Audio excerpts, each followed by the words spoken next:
In Nashville, Mike Catalano along with Jenna Cottrell. We've been here for a couple of days. We got a chance to talk to Ed Oliver yesterday. But in terms of what the Bills were looking at coming into this, I think they were surprised that he was standing there at number 9. I think a lot of people were surprised. I think when you asked people who they would pick projecting, they never even thought that Ed Oliver would still be left on the board. A lot of things going a little bit differently than people thought, but what a value and what an outstanding athlete the Bills get at 9. Yeah, he's a position of need, too. Now, look, they're going to have to figure out exactly how to use him on that defensive line. He is considered undersized, and in the NFL, the guys get bigger, they get stronger, and they get faster. But he was been a productive player in college, and he certainly sounds like the kind of guy that has the confidence he'll be able to do it at the next level. Absolutely, and he's a guy that with the work, he would be able to fit the scheme. He would be able to make an impact. Kyle Williams retiring last year. There is a void. There is a hole on that defensive line, and if he can get up to that level of play, which I believe the Bills thinking he would, Sean McDermott thinking he will as well, it's great value. He's a smart guy, too. He called Sean McDermott The GOAT.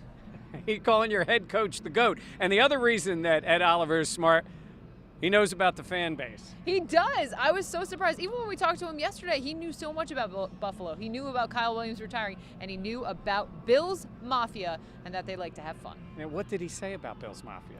They like to smash tables. Yeah, and he likes that. He's a defensive player. Okay, so now they got their defensive tackle. I think they had a lot of other things they were looking at.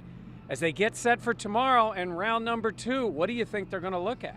I think there's a lot of options in what way they can go, but I still want them to have someone on the offensive line. I want them to look for more pass catchers as well. You know, you missed out on TJ Hawkinson. He got picked right before the Bills picked. That's a guy you knew was going to go in the first round, but now in the second round at 40, you can still get a very great player. They set themselves up coming into this draft to be able to go for, quote, the best player available. They were surprised Oliver was there, but they had that idea to go for offensive line and maybe to go for pass catchers. Look, they still need a lot on this roster. This is by no means a set thing, but I think day one they're pretty happy. I think they're very happy.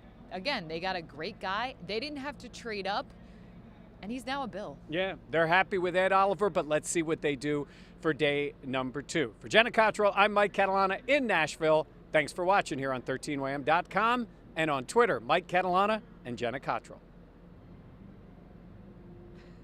I just threw that in at the end, yeah.